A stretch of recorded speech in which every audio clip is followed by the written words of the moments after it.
Hello guys, welcome to the channel. Hope you guys are doing well. आज इस video में मैं आपको पाइथन ऊप्स के बारे में बताऊंगा।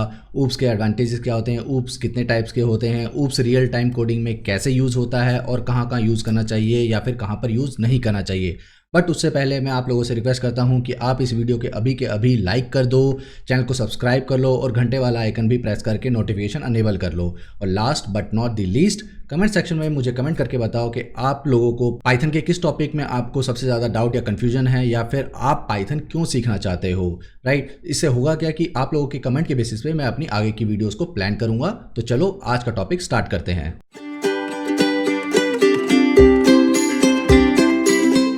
So now what is OOPS?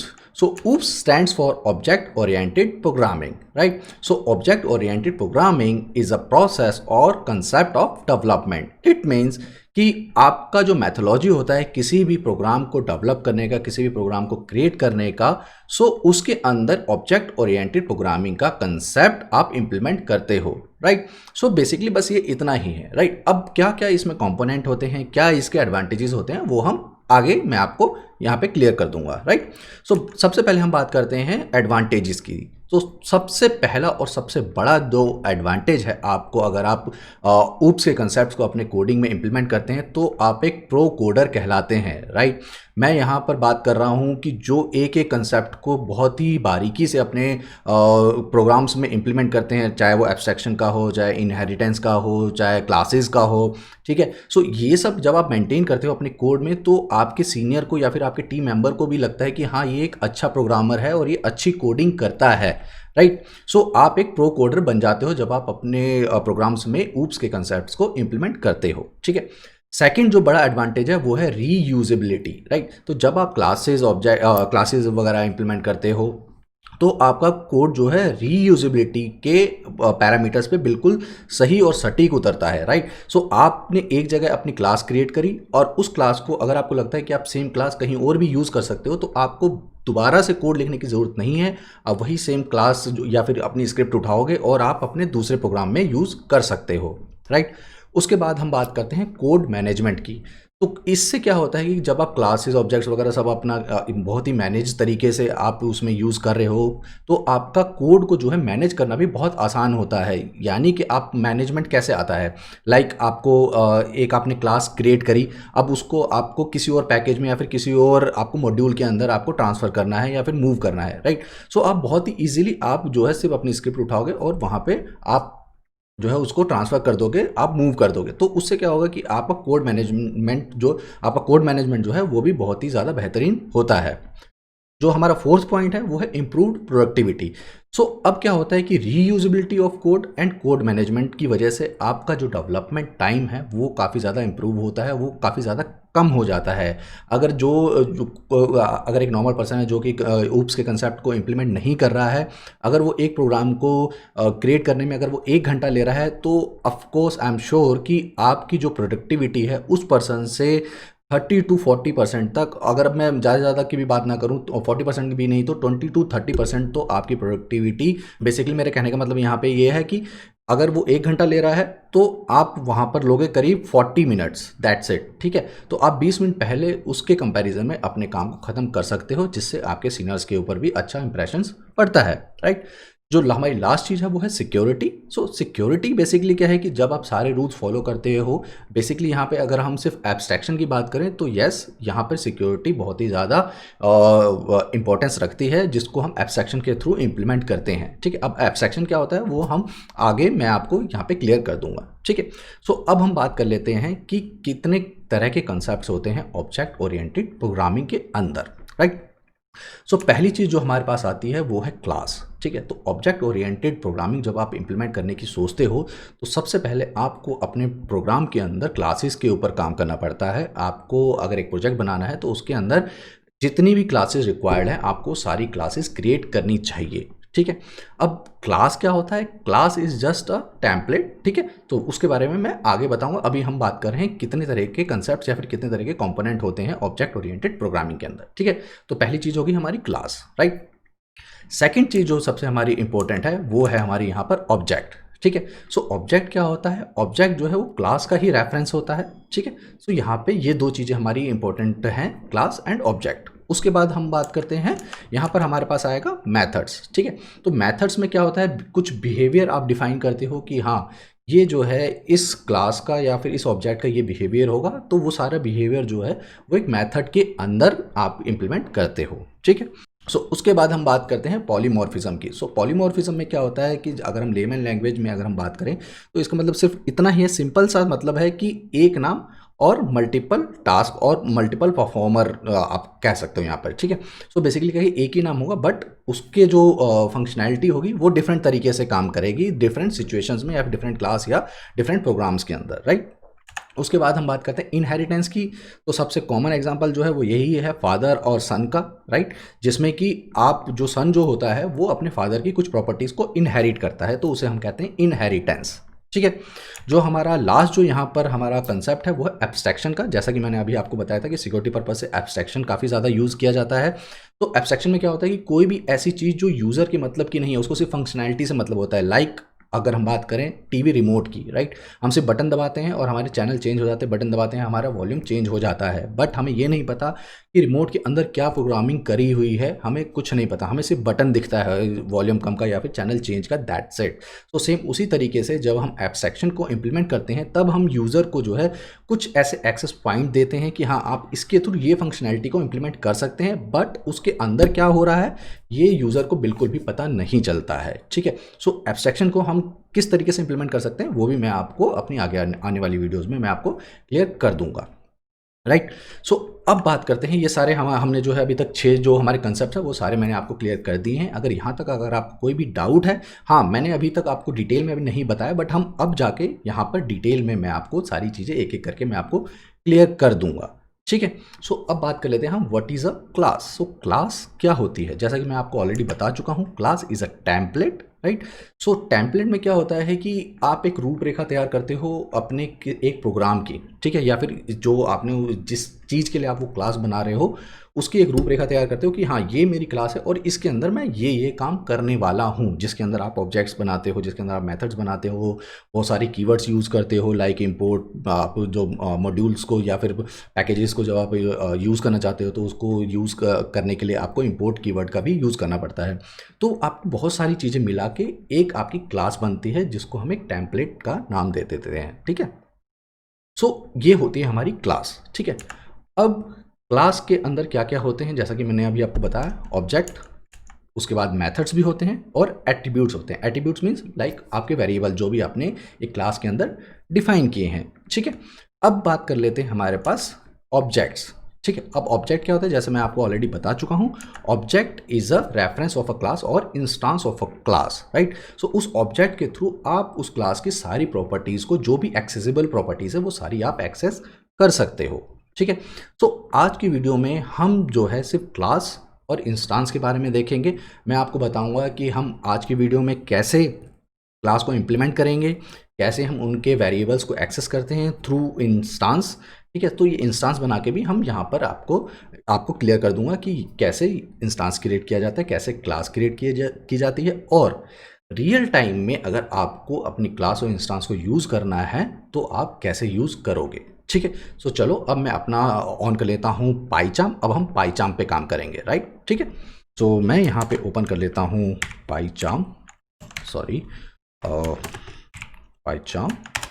ठीक है, सो यहाँ पे मैंने एक ये प्रोजेक्ट यहाँ पे क्रिएट कर रखा है ऊप्स सेशन के नाम से, जिसमें मैंने एक ये मेन फाइल बना रखी है। अब इसके अंदर हम सारी अपनी प्रोग्रामिंग करेंगे। ठीक है, सो अब मुझे अपनी एक क्लास बनानी है। ठीक है, सो फिलहाल मैं यहाँ पे मेन में यहाँ पर कोई भी चेंजेस नहीं करने वाला हूँ। तो मैं यहाँ पे ऊप्स सेशन के अंदर बनाऊँगा एक न्यू पाइथन फाइल, जिसका नाम मैं दे देता हूँ ह्यूमन। ठीक है, और अब इस ह्यूमन क्लास के अंदर, फाइल के अंदर मैं यहाँ पर एक क्लास क्रिएट करूँगा ह्यूमन के नाम से। ठीक है, सो आपको कोई भी क्लास क्रिएट करने के लिए आपको कीवर्ड यूज़ करना पड़ेगा, क्लास, जो कि नॉर्मली हर प्रोग्रामिंग लैंग्वेज में यूज़ की जाती है। ठीक है, अब यहाँ पे लगाओगे आप डबल कॉलन, तो यहाँ पे कोई भी आपका कर्ली ब्रेसेस या फिर स्क्वायर पैरेंथेसिस जो गोलू मोलू ब्रैकेट होते हैं वो आपको यूज़ नहीं करने, यहाँ पे यूज़ होगा कॉलन। ठीक है, और हिट एंटर। अब यहाँ पे दे रहा है एक एरर मुझे। सो बेसिकली क्या है कि मैंने क्लास तो क्रिएट करी है बट ये एक वैलिड क्लास नहीं है। ठीक है, सो बेसिकली मुझे अगर इसको एक वैलिड क्लास अभी फ़िलहाल मेरे को ये बनानी है तो उसके लिए मुझे यूज़ करना पड़ेगा पास कीवर्ड को। तो तो पास कीवर्ड क्या करता है, ये यहाँ पे डिफाइन कर देता है कि अभी तक आपने इसकी डेफिनेशन नहीं दी है। आपने जो भी कोई भी अगर आप क्लास या फिर कोई भी मेथड फंक्शन आप कुछ भी क्रिएट करते हैं, अगर उसके अंदर आपको कोई भी डेफिनेशन नहीं देनी है, उसके अंदर कोई भी इम्प्लीमेंटेशन नहीं करना है, तो आप पास कीवर्ड यूज़ करके अपनी डेफिनेशंस को आप स्किप कर सकते हो, वो कोई भी एरर नहीं देगा। तो जैसा कि अगर मैं इसको यहाँ पे रन करूँ ह्यूमन को, राइट, सो यहाँ पे जब मैंने इसको रन किया तो यहाँ पे आप देखोगे मुझे कोई एरर नहीं दे रहा है, ठीक है। जैसे ही मैं इस पास को मैं अगर कमेंट कर देता हूँ तो यहाँ पे मुझे एरर दे रहा है, और मैं जब रन करूँगा तो यहाँ पे भी एरर देगा, ठीक है। तो ये इस तरीके से एरर देगा। तो ये मेरी एक यहाँ पे क्लास क्रिएट हो चुकी है, ठीक है। अब मुझे इसका ऑब्जेक्ट क्रिएट करना है। तो ऑब्जेक्ट क्रिएट करने के लिए ओके, सो मैं यहाँ पे कमेंट कर देता हूँ एक, सो क्रिएटिंग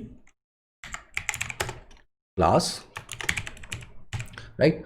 तो इसके बाद अब हम यहाँ पे हमारी ये क्लास यहाँ पर क्रिएट हो चुकी है, और अब मैं यहाँ पे क्या करूँगा, यहाँ पर मैं ऑब्जेक्ट यहाँ पे क्रिएट करूँगा। तो ऑब्जेक्ट क्रिएट करने के लिए मुझे यहाँ पे क्या करना पड़ेगा, जैसे कि हम जावा में भी करते हैं कि मैं अब उस क्लास का नाम दूंगा, और यहाँ पे मुझे देने हैं ये पैरेंथेसिस ब्रैकेट, ठीक है। सो अब यहाँ पे मैंने जैसे ही यहाँ पे दिया, अब ये मेरा यहाँ पे ऑब्जेक्ट क्रिएट हो चुका है, बट इस ऑब्जेक्ट को मैंने कहीं पे एक्सेस नहीं किया या फिर किसी और वेरिएबल के अंदर एक्सेस नहीं किया है, ठीक है। तो उसके लिए मैं यहाँ पर एक और वेरिएबल यहाँ पे क्रिएट कर देता हूँ ह्यूमन के नाम से, ठीक है। अब ये यहाँ पर हमारा ऑब्जेक्ट क्रिएट हो गया है। अब जब मैं इसको रन करूँगा तो यस, कोई एरर नहीं दे रहा है। अब अगर मुझे इसका टाइप अगर मुझे प्रिंट करना है कि ये क्लास का ऑब्जेक्ट है कि नहीं है, ठीक है, सो उसके लिए मैं यहाँ पे आपको दिखा देता हूँ टाइप, एंड यहाँ पे देता हूँ ह्यूमन, ठीक है। सो बेसिकली टाइप क्या करता है, टाइप क्या करेगा कि आप इसमें कोई भी ऑब्जेक्ट आप पास करेंगे, उस ऑब्जेक्ट का वो टाइप यहाँ पर आपको प्रिंट करके दे देगा, ठीक है। तो अब मैं इसको रन कर लेता हूँ। तो यहाँ पर देखोगे ये मुझे क्लास टाइप दिखा रहा है, और ये दिखा रहा है ह्यूमन टाइप का, जो कि हमारा ह्यूमन क्लास का ऑब्जेक्ट है, ठीक है। सो ये बेसिकली हमारा यहाँ पे क्लियर हो चुका है कि ये ह्यूमन जो हमारा वेरिएबल है, ये हमारा ह्यूमन क्लास का ऑब्जेक्ट है, ठीक है। तो इसको मैं यहाँ से रिमूव कर देता हूँ, ठीक है। अब हम बात करते हैं कि हमने इंस्टेंस भी बना लिया, हमने क्लास भी बना लिया है, ठीक है। तो अब क्लास के अंदर के जो मेंबर्स होते हैं उनको हम कैसे एक्सेस करते हैं, राइट। तो उसके लिए अब हमें सबसे पहले क्या करना पड़ेगा, हमें ये पास कीवर्ड को यहाँ से डिलीट करना पड़ेगा, और अब हम यहाँ पर यूज़ करेंगे डेफ, और एक इनिट मेथड है यहाँ पर, ठीक है। अब ये इनिट मेथड क्या करता है, बेसिकली ये जैसे जावा में कंस्ट्रक्टर होता है, सेम ऐसे ही ये इनिट मेथड भी काम करता है पाइथन के अंदर, ठीक है। बट अगर आप यहाँ पर देखोगे तो यहाँ पे एक सेल्फ आपका पैरामीटर यहाँ पे दिया हुआ है। सो ये सेल्फ क्या करता है, जैसे जावा में दिस कीवर्ड होता है, अगर आपने जावा पढ़ी है तो आपको पता होगा दिस कीवर्ड क्या करता है, वो बेसिकली वो सेम क्लास के ऑब्जेक्ट को रेफर करता है। तो सेम ऐसे यहाँ पर सेल्फ भी काम करता है, सेल्फ भी जो है अपने ही क्लास के ऑब्जेक्ट को रेफर करता है, ठीक है। तो अब मैं क्या करूँगा, यहाँ पर मान लो मैंने ह्यूमन के अंदर मैंने दो यहाँ पे पैरामीटर मैंने यहाँ पर दिए, लाइक मैं दे देता हूँ जेंडर, एंड मैं देता हूँ यहाँ पे कलर, राइट। सो अब इसके बाद अब मुझे ये जो मैंने पैरामीटर पास किए हैं, ये मुझे इस क्लास के साथ एसोसिएट करने हैं कि हाँ ये दोनों जो पैरामीटर हैं ये इस क्लास के साथ एसोसिएट होंगे, ठीक है। उसके लिए मुझे क्या करना पड़ेगा, मुझे सेल्फ ये कीवर्ड यूज़ करना पड़ेगा, डॉट, अब मैं क्या करता हूँ जेंडर के साथ ही जेंडर को एसोसिएट कर देता हूँ, and self dot colour equals to colour कर देता हूँ, सॉरी कलर, ठीक है। सो अब यहाँ पे आप देखोगे तो अब क्या है, चाहे मैं यहाँ पे कुछ और भी नाम दे सकता था, वो भी सही से एकदम बिल्कुल काम करेगा, बट बेस्ट प्रैक्टिस यही है कि जो आपके पैरामीटर के नेम है वही नेम आप यहाँ पे सेल्फ के साथ भी यूज़ करो, ताकि कोई कन्फ्यूजन क्रिएट ना हो। सो बेसिकली यहाँ पे आपको क्लियर रहेगा कि जेंडर जो है सेल्फ डॉट जेंडर के अंदर है, एंड कलर जो है वो सेल्फ डॉट कलर के अंदर है। अगर यहाँ पे कुछ और दोगे तो आपको कन्फ्यूजन होगा, या फिर किसी और प्रोग्रामर को भी समझने में मुश्किल होगी, ठीक है। सो बेस्ट प्रैक्टिस यही है कि आप दोनों नेम सेम रखें, ठीक है। तो ये हमारा हो चुका है। अब देखो, अब कुछ लोगों को कन्फ्यूजन आती है कि ये वाला नाम इसकी तरह होना चाहिए या ये वाला नाम इसकी तरह से होना चाहिए। तो मैं आपको यहाँ पे क्लियर कर देता हूँ कि देखो, जैसे ही आप इस पर क्लिक करोगे या फिर यहाँ पे जैसे मैंने डबल क्लिक किया तो ये इसको हाईलाइट कर रहा है। सो बेसिकली जो राइट साइड का जो वेरिएबल होगा वो आपका पैरामीटर से मैच होना चाहिए, ठीक है, ना कि लेफ्ट साइड वाला, ठीक है। सो ये हमने यहाँ पर कंस्ट्रक्टर को क्रिएट कर लिया है, या फिर इनिट मेथड को यहाँ पे क्रिएट कर लिया है। अब हम ट्राई करेंगे इन मेंबर्स को एक्सेस करने के लिए, ठीक है।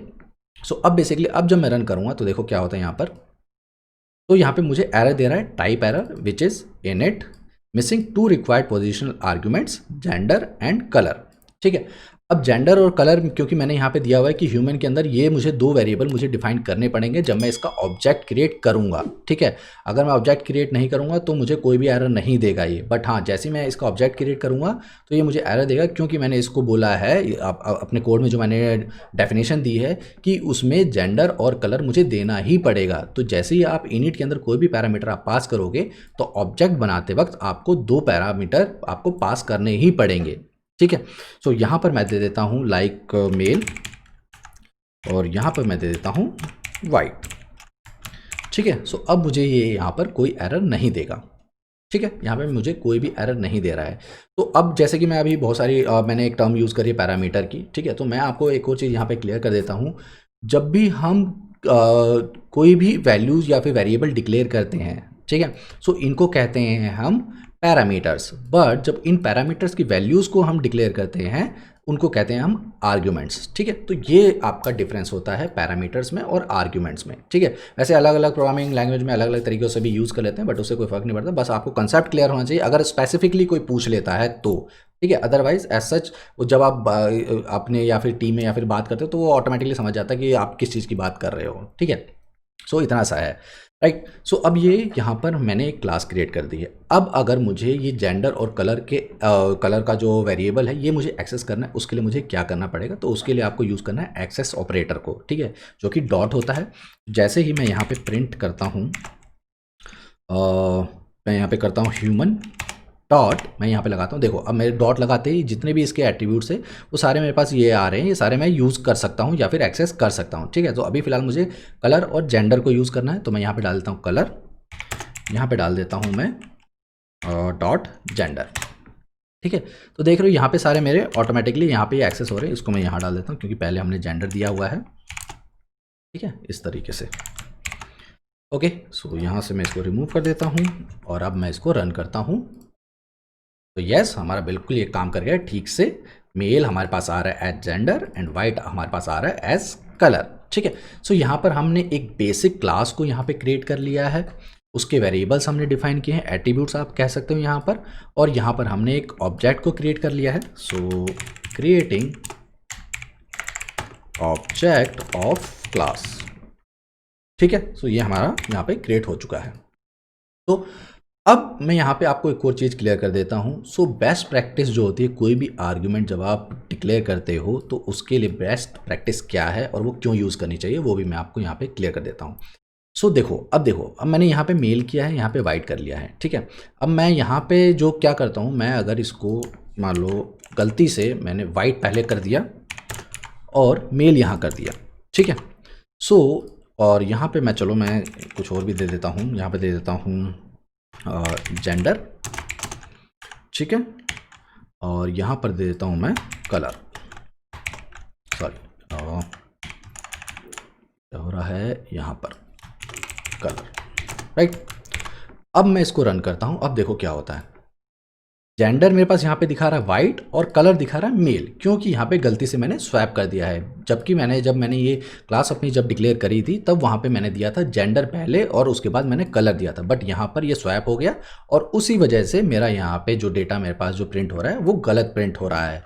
तो इस चीज़ से बचने के लिए बेस्ट प्रैक्टिस जो है, जब भी आप आर्गुमेंट्स को डिफाइन करें, बेसिकली ये 100% आपको यूज़ करना चाहिए जब आपके पास बहुत सारे आर्गुमेंट्स आपको डिफाइन करने हो। तो विदाउट एनी कन्फ्यूजन आपको क्या करना चाहिए, जो आपके पैरामीटर्स के नेम हैं आपको उनको यूज़ करना चाहिए। तो ये एक वाइट कलर है, ठीक है, तो ये कलर का कलर पैरामीटर के अंदर जाना चाहिए। तो मैं यहाँ पे कलर इक्वल्स टू वाइट कर दूंगा और यहाँ पर मैं दे दूंगा जेंडर, ठीक है। तो अभी भी ये सेम वही है कि मेरा फर्स्ट पे अब तो कलर आ गया है, सेकंड पे जेंडर आ गया है, बट अब जो मेरे पास जो डेटा आएगा वो बिल्कुल सही आएगा। जो जेंडर है वो मेल है एंड कलर जो है वो वाइट है। तो यहाँ पर आपने देखा कि अगर मैं पैरामीटर की नेम अगर यूज़ कर रहा हूँ आर्गुमेंट्स के साथ तो मेरे को क्या बेनिफिट होता है, ठीक है। सो ये बेस्ट प्रैक्टिस है और यही प्रैक्टिस आपको यूज़ करनी चाहिए, ठीक है। सो अब ये यहाँ पर हमने देख लिया है कि क्लास कैसे क्रिएट करते हैं, ऑब्जेक्ट कैसे क्रिएट करते हैं और उस ऑब्जेक्ट के थ्रू हम जो वेरिएबल्स हैं, जो एट्रीब्यूट्स हैं एक क्लास के, वो कैसे एक्सेस करते हैं, राइट। अब मैं आपको बताने वाला हूं कि इस क्लास को आपको अपने कोड के अंदर, रियल टाइम प्रोग्रामिंग के अंदर आप कैसे इंप्लीमेंट करते हो, ठीक है। अब मान लो अब ह्यूमन मेरी एक क्लास है, अब मुझे एक फीमेल बनानी है और एक मेल बनाना है, ठीक है। तो फीमेल और मेल के अंदर ऑब्वियसली जेंडर तो है ही, ये मेल और फीमेल, और कलर वाइट ब्लैक कुछ भी हो सकता है, ठीक है। सो यहाँ पे ये कंसेप्ट लेके हम चल रहे हैं, ठीक है। सो अब मैं क्या करूँगा, अब मैंने एक और स्क्रिप्ट बनाई, या फिर मैं चलो इसको मैं बना देता हूँ मेल, आप कह लो, ठीक है। मैं इसको रीनेम कर देता हूँ male, sorry not like this, male, और मैं यहाँ पर एक और यहाँ पे कॉपी पेस्ट कर देता हूँ, यहाँ पे बना देता हूँ फीमेल, ठीक है। अब मुझे क्या करना है, अब इसके अंदर मुझे इस ह्यूमन क्लास को यूज़ करके एक मेल क्लास बनानी है और एक फीमेल क्लास बनानी है। तो अब मैं मेल के अंदर क्या करूँगा, मुझे सबसे पहले यूज़ करना पड़ेगा import, right, human dot human, okay not like this, so मैं यूज़ करूँगा from human import human class, ठीक है। मैंने ये ह्यूमन क्लास को यहाँ पे इंपोर्ट कर लिया है, ठीक है। अब मैं क्या करूँगा, यहाँ पर मुझे क्या करना है, अब मैं यहाँ पर एक और क्लास बना दूँगा male, sorry not like this, ठीक है। मैंने यहाँ पे ये क्लास क्रिएट कर दी है मेल। अब मैं इसके अंदर क्या करूँगा, यहाँ पे मैं दे देता हूँ डेफ, अगेन वही सेम उसी तरीके से मैं एक क्लास यहाँ पे क्रिएट कर देता हूँ इनिट, और इसके अंदर मैं दे देता हूँ नेम, ठीक है। मैंने यहाँ पर दे दिया है। अब मैं यहाँ पे क्या करूँगा, यहाँ पर मैंने दे दिया self dot name equals to name. So ये हमारी यहाँ पर मेल क्लास क्रिएट हो गई है। इसके अंदर हम सिर्फ नेम देंगे और हमारा उस नाम से ये क्रिएट हो जाएगा, ठीक है। अब मैं क्या करता हूँ, अब इसके अंदर मैं एक और ऑब्जेक्ट यहाँ पे क्रिएट करता हूँ। यहाँ पे मैं क्रिएट कर देता हूँ ह्यूमन, और इसके अंदर मुझे कलर देना है, ठीक है। सो कलर के लिए मैं यहाँ पर और दे देता हूँ कुछ पैरामीटर्स, कलर और जेंडर, सॉरी जेंडर, ठीक है। और यही दोनों पैरामीटर्स मुझे यहाँ पर भी पास करने पड़ेंगे क्योंकि मुझे इसके लिए चाहिए, ठीक है। सो यहाँ पे मैं दे देता हूँ ह्यूमन इस तरीके से, राइट। तो ये हमने यहाँ पर दे दिया है, राइट। और यहाँ पर अब मैं क्या करूँगा, self dot colour equals to human dot colour, right. and or you can say like this also because same color and gender are here also, so self dot gender। so आप किसी तरीके से भी आप इसको इम्प्लीमेंट कर सकते हो। अभी फिलहाल मैं आपको एक नॉर्मल सा एक कंसेप्ट आपको क्लियर कर रहा हूँ कि आप कैसे अपने रियल टाइम कोडिंग के अंदर आप इसको एक्सेस कर सकते हो, ठीक है। सो अगर मैं सिर्फ यहाँ पे मैं कर देता हूँ सेल्फ डॉट ह्यूमन भी लो, ठीक है। मैं इसको यहाँ से हटा देता हूँ, ठीक है। इतना हमने कर दिया, राइट। अब मुझे क्या करना है, अब मुझे यहाँ पे सेम ऐसे ही मैं क्या करूँगा, जब मैं ये मेल क्लास को जब एक्सेस करूँगा तो यहाँ पर मैं क्या करूँगा, एक मेन मैं एक और यहाँ पे क्रिएट कर लेता हूँ पाइथन फाइल, ठीक है। अब यहाँ पे मैं क्या करता हूँ from male import male and from female. अभी तो ये मुझे एरर देगा कि यहाँ पे कुछ भी नहीं आएगा फीमेल। जब मैं सेम मैं क्या करता हूँ, यही मेल क्लास को यहाँ से कॉपी कर लेता हूँ और यहाँ पे मैंने पेस्ट कर दिया फीमेल, ठीक है। और मैं एक काम करता हूँ, यहाँ पे जेंडर जो है मैं बाय डिफ़ॉल्ट फीमेल के अंदर मैं फीमेल ही दे देता हूँ क्योंकि ऑफ कोर्स अगर हमने फीमेल क्लास बनाई है तो ये फीमेल ही होगा, ठीक है। सो यहाँ पे मैं बाय डिफ़ॉल्ट यहाँ पे फीमेल दे देता हूँ। सो बेसिकली आप इससे अभी इतना ही समझ लो कि ये इस तरीके से डिफाइन होता है, ठीक है। बाकी ये यहाँ पे मैं आपको क्लियर कर दूंगा, ठीक है। तो यहाँ पे मैं दे देता हूँ जेंडर इक्वल्स टू फीमेल, ठीक है। कि यहाँ पर देने से जैसे मैंने बोला कि मैं यहाँ पे डिफ़ॉल्ट दे देता हूँ तो उसका क्या फ़ायदा होगा, ठीक है। ये हम अपनी फ्यूचर वीडियोज़ में मैं आपको क्लियर कर दूंगा। सो बेसिकली यहाँ पे मैंने फीमेल दे दिया, तो अगर मैं जेंडर अगर मैं पास नहीं करूँगा तो भी ये मेरा काम करेगा, ठीक है। और मेल के अंदर मैं यहाँ पर दे देता हूँ मेल, ठीक है, डन। अब हम आ गए हमारी मेल में। अब देखो यहाँ से एरर वो चला गया है। अब मैं यहाँ पे क्या करूँगा, मैं मेल क्लास को एक्सेस करूँगा। तो सबसे पहले मुझे देना है नेम, ठीक है। यहाँ पे देखो ये पैरामीटर लिखा हुआ आ रहा है, ठीक है, पी पैरामीटर दिया। अब यहाँ पे मैंने दिया, अगर मैं यहाँ पे दे देता हूँ मान लो इंडियन, ओके। सो हम मेल फीमेल की बात कर रहे हैं तो हम दे देते हैं यहाँ पे राजीव, ठीक है। उसके बाद हमें देना है कलर, कलर के बाद कलर में हम देंगे लाइक वाइट। और फिर हमें, अब मैं यहाँ पे जेंडर नहीं देने वाला, यहाँ पे देख रहा हूँ मेल आ रहा है, नेम आ रहा है और जेंडर आ रहा है, तो मैं अभी यहाँ पे जेंडर नहीं दे रहा हूँ, ठीक है।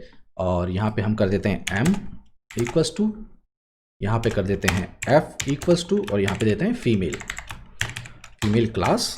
और सेम ऐसे ही हम यहाँ पे देंगे नेम यहाँ पर दे देते हैं हम श्वेता, ठीक है, और यहाँ पर हम दे देते हैं कलर ब्राउन, ठीक है।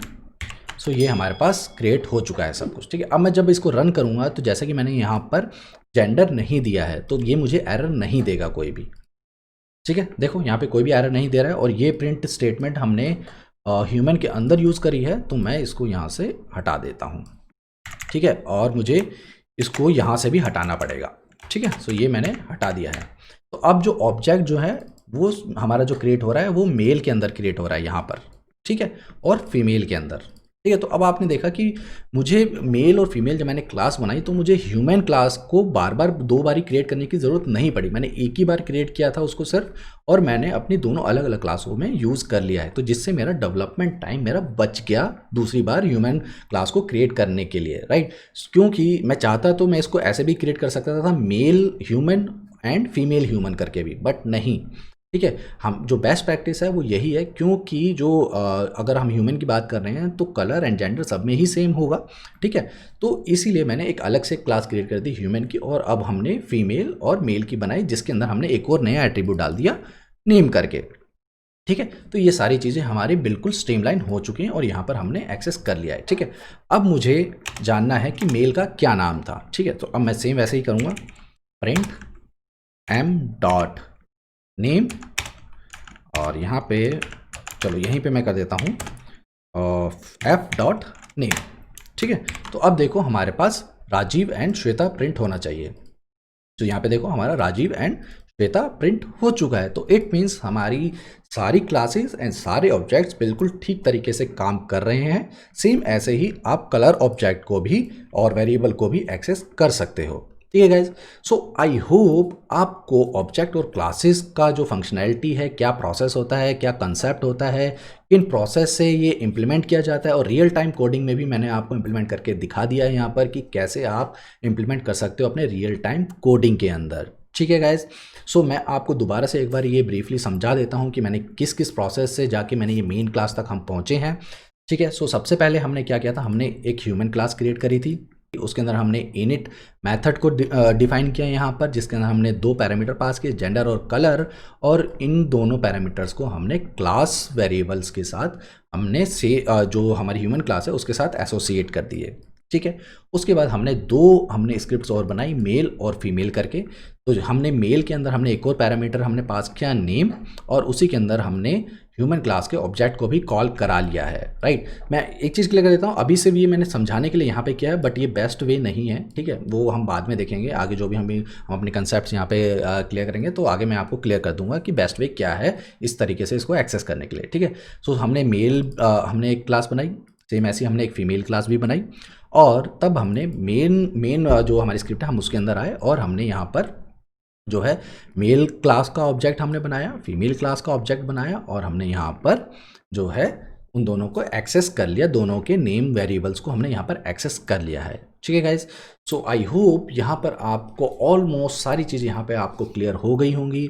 अगर अभी भी अगर आपके माइंड में कोई भी छोटा सा से भी छोटा अगर कोई डाउट है तो आप इस वीडियो के कमेंट सेक्शन में कमेंट करके मुझसे पूछ सकते हैं, और मैंने इस वीडियो के डिस्क्रिप्शन के अंदर अपना व्हाट्सएप ग्रुप और टेलीग्राम ग्रुप का भी लिंक दिया हुआ है, तो जिस पे भी आप कंफर्टेबल हो आप वहाँ पर मुझे ज्वाइन कर सकते हो, और वहाँ पर मैं आप जल्द से जल्द आपको रिप्लाई करने की कोशिश करूँगा। और अगर आप यहाँ तक आ चुके हो तो प्लीज़ इस वीडियो को लाइक किए बगैर मत जाना, चैनल को सब्सक्राइब कर लो, क्योंकि मैं आगे आने वाली ऐसी बहुत ही सारी इंटरेस्टिंग वीडियोस होने वाली हैं, और भी जितने भी हमारे कंसेप्ट बचे हैं वो सारे मैं इस चैनल पे आपको क्लियर करने वाला हूं। तो प्लीज़ चैनल को सब्सक्राइब अभी के अभी कर लो, जो नोटिफिकेशन आइकन है उसको भी प्रेस कर देना, ताकि जो नोटिफिकेशन वो अनेबल हो जाए, और जब भी मैं कोई नया वीडियो अपलोड करूँ या इन फ्यूचर जब भी मैं लाइव आऊँ किसी भी चीज़ के लिए, तो आप तक वो नोटिफिकेशन पहुँच जाए। और प्लीज़ इस वीडियो को अपने दोस्तों के साथ शेयर करो ज़्यादा से ज़्यादा, और उनको भी बोलो कि इस चैनल को ज़रूर सब्सक्राइब करें, ठीक है गाइज। सो मिलते हैं हम नेक्स्ट वीडियो में और भी इंटरेस्टिंग कंसेप्ट्स के साथ। Till then, thank you for watching. Jai Hind.